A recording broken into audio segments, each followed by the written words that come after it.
Hello दोस्तों, आज की इस वीडियो में कक्षा 9 के विषय विज्ञान के अर्धवार्षिक परीक्षा 2022 में जो कि विज्ञान का पेपर हुआ है उस पेपर का सलूशन देखने वाले हैं। अगर आपका त्रैमासिक एग्जाम हो, चाहे अर्धवार्षिक एग्जाम हो, चाहे प्री बोर्ड का एग्जाम हो, यह पेपर आपके लिए काफ़ी इंपॉर्टेंट है। तो चलते हैं प्रश्नों की ओर, शुरू करते हैं। तो यहाँ पर देखते हैं, पहला प्रश्न खंड अ दिया है कि दूरी का मात्रक क्या होता है। आप सभी जानते हैं कि दूरी का मात्रक क्या होता है। दूरी का मात्रक आप जानते हैं कि दूरी का मात्रक मीटर होता है। दूरी का मात्रक क्या होता है? मीटर होता है। सेकंड जो होता है समय का मात्रक, मीटर पर सेकंड वेग का मात्रक। दूसरा क्वेश्चन दिया कि यदि किसी पिंड का विस्थापन समय के वर्ग के अनुक्रमानुपाती हो तो वस्तु गमन करती है। कहा कि यदि किसी पिंड का विस्थापन समय के वर्ग के अनुक्रमानुपाती है तो जो उसका त्वरण होता है नियत होता है, यानी त्वरण जो होता है उसका समान हो जाता है। अगले क्वेश्चन की बात करते हैं। तो अगला क्वेश्चन यहाँ पर दिया है, आपके सामने देख सकते हैं। यदि हम पेड़ की शाखा को तेजी से हिलाएं, यदि हम पेड़ की शाखा को तेजी से हिलाएं तो कुछ पत्तियां पेड़ से अलग हो जाती है। तो किसके कारण अलग हो जाती हैं? तो आप जानते हैं कि जड़त्व के कारण अलग हो जाती है, वो भी विराम जड़त्व के कारण। विराम जड़त्व कहता है यदि कोई गति अवस्था में तो गति अवस्था में रहेगा, विराम अवस्था में विराम अवस्था में रहेगा। यदि आप उसे तेजी से हिलाएंगे, जो पत्तियां होती है एक स्थान पर रहने के कारण, पेड़ जो डालियां होती है ऊपर नीचे जाने के कारण वह पत्तियां नीचे चली जाती हैं। गुरुत्वाकर्षण बल के कारण यानी जड़त्व के कारण वह क्या होती है? नीचे चली जाती हैं। उसके बाद अगला क्वेश्चन आप में दिया है कि 50 किलोग्राम द्रव्यमान की एक वस्तु 6 मीटर प्रति सेकंड के नियत वेग से गतिमान है तो वस्तु का संवेग क्या होगा। आप जानते हैं संवेग फी बराबर होता है एम भी। तो 50 किलो है और वेग है 6, तो इन दोनों का गुणा कर देंगे तो 6 पचे कितना हो जाएगा? 6 पचे 30, यानी 300 किग्रा मीटर पर सेकंड हो जाएगा। लेकिन यहाँ पर तो उत्तर दिया ही नहीं है। तो फिर से हम देख लेते हैं। दिया 50 किग्रा द्रव्यमान की एक वस्तु को 6 मीटर नियत वेग से विस्थापित किया जाता है तो वस्तु का संवेग ज्ञात कीजिए। तो संवेग आप जानते हैं P बराबर एम भी होता है। 50 गुणे 6, 6 पचे 30 होगा, यानी 300 होगा। 300 लेकिन दिया नहीं, यानी ऑप्शन इसमें गलत है। उत्तर आपका यही सही होगा। उसके बाद अगला क्वेश्चन है कि न्यूटन का गुरुत्वाकर्षण बल नियम लागू होता है। तो कहा है कि किस पर? केवल आवेशित कणों पर, ग्रहों के लिए, यानी सभी के लिए लागू होता है। किसके लिए? सभी के लिए लागू होता है।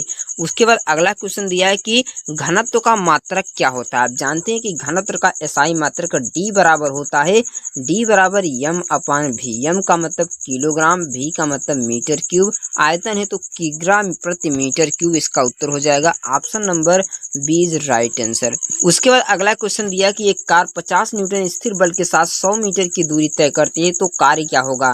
तो आप जानते हैं कि W बराबर होता है F इंटू डी, यानी कितना दूरी तय किया तो 50 न्यूटन दिया है और दूरी किया है 100, तो 50 में 100 का गुणा करेंगे तो टोटल आएगा 5000 जूल, यानी 5000 जूल। इसका क्या हो जाएगा? Right answer. Option number B क्या हो जाएगा? राइट हो जाएगा। उसके बाद अगले क्वेश्चन की ओर चलते हैं। तो अगला क्वेश्चन है आपका खंड ब से। खंड ब में पहला क्वेश्चन दिया है कि पदार्थ के कणों के बीच उपस्थित आकर्षण बल को क्या कहते हैं। तो पदार्थों के जो कणों के बीच बल उपस्थित होता है उसे कहा जाता है अंतरा आणविक बल। जो अणुओं को एक दूसरे से बांधे रखता है वह होता है अंतरा आणविक बल। उसके बाद अगला क्वेश्चन दिया है कि नौसाधर और नमक के मिश्रण को नौसाधर पृथक किया जाएगा। तो नौसाधर आप जानते हैं ठोस अवस्था से सीधा गैस अवस्था में चली जाती, वह क्रिया कहलाती उधरोपातन। तो उधरोपातन से क्या किया जाता है? अलग किया जाता है। उसके बाद अगला क्वेश्चन है कि तत्वों का वर्गीकरण किया जा सकता है धातु अधातु में, धात अधात और उपधात तीनों में किया जा सकता है। उसके बाद अगला क्वेश्चन है कि वह धातु जो धातु होते हुए भी कमरे के ताप पर द्रव है। तो जो पारा होता है धातु होते हुए भी कमरे के ताप पर द्रव होता है, और जो ब्रोमीन होता है वह कमरे के ताप पर अधातु में द्रव होता है। उसके बाद अगला क्वेश्चन दिया है खंड ग से। खंड क नहीं, यहाँ पर देखिए अगला दिया है कि सीसा का प्रतीक क्या होता है। सीसा का प्रतीक आप जानते हैं Pb होता है, कैल्शियम का Cu होता है, कोबाल्ट का Cu होता है, और Ag जो होता है सिल्वर का हो जाता है। उसके बाद अगला क्वेश्चन खंड ब यानी ग से दिया है कोशिका वंश की परंपरा की परिकल्पना किसने दी थी। यह प्रश्न काफी इंपॉर्टेंट है और डाउट वाला क्वेश्चन है। इसने कहा कि कोशिका वंश की परंपरा की परिकल्पना की कौन देंगे। तो आप क्या कर सकते हैं? रॉबर्ट हुक, जो कि बिल्कुल गलत है। इसकी जो परिकल्पना दी थी विर्चों ने दी थी। किसने? विर्चों ने दी थी। इसकी परिकल्पना आपको ध्यान रखना है। रॉबर्ट हुक ने कोशिका की खोज की थी और विरचो ने इसकी कोशिका वंश की परिकल्पना दी। ये आपको ध्यान रखना है, किसने? विरचो ने। उसके बाद अगला क्वेश्चन है कि यदि कवच रहित अंडे को शुद्ध जल में 5 मिनट के लिए रखा जाता है तो अंडे पर क्या प्रभाव पड़ेगा? तो अंडा फूल जाएगा, यानी अंडा में के अंदर पानी घुस जाएगा, परासरण के माध्यम से वो फूल जाएगा। अगर हम पानी में नमक मिला दे तब अंडे को डाला जाए 5 मिनट के लिए तो अंडा सिकुड़ जाता है, यानी उसमें परासरण के स्थान पर विसरण होने लगता है।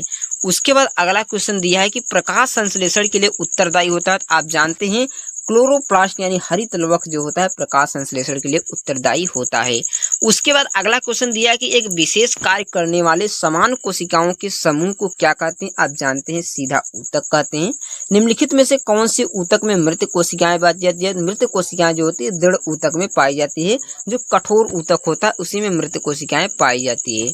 उसके बाद रुधिर क्या होता है? आप जानते हैं रुधिर एक तरल संयोजी ऊतक होता है, यानी कनेक्टिव टिश्यू होता है। उसके बाद चमगादड़ किस वर्ग का जंतु है? तो आप जानते हैं कि चमगादड़ एक मेमल्स होता है, यानी स्तनी होता है। क्या होता है? स्तनी होता है। उसके बाद अगला क्वेश्चन देख सकते हैं खंड ब से, यानी दिया लघुत्तरी प्रश्न। लघुत्तरी दिया कि वेग समय संबंधित क्षेत्रफल की राशि को प्रदर्शित करता है, इसको बताना है। यदि किसी पिंड का द्रव्यमान यम हो और वेग भी हो तो उसका संवेग बताना है। आप जानते हैं P बराबर यम भी होता है, यही बताना था। उसके दिया कि भूमध्य रेखा पर किसी वस्तु का भार ध्रुवों की तुलना में कम क्यों होता है, ये आपको बताना है। यानी भूमध्य रेखा पर कम क्यों होता है और ध्रुवों पर कम क्यों होता है? क्योंकि आप जानते हैं कि उसका जो गुरुत्वाकर्षण त्वरण होता है वह कम बेसी होता है, इसलिए अधिक ज्यादा होता है। इसी के बारे में आपको बताना है। उसके बाद दिया है कि एक कृत्रिम उपग्रह जो कि इतना मीटर त्रिज्या के वृत्ताकार पर घूम रहा है, 24 घंटे की परिकल्पना करता है, तो उसकी चाल आपको ज्ञात करना है। चाल जानते हैं, चाल के बराबर क्या होता है? दूरी अपान समय होता है। दोनों में आप भाग देंगे, आंसर आपका चलाया जाएगा। उसके बाद अथवा दिया आप में गुरुत्वीय त्वरण क्या है? अभिप्राय है, गुरुत्वीय त्वरण के गुरुत्वाकर्षण संबंध बताना है। खंड ब में प्लाज्मा की परिभाषित आपको देना है। आप इसको पढ़ेंगे तो आसानी तरीके से दे सकते हैं। वेरी सिंपल क्वेश्चन है सभी है।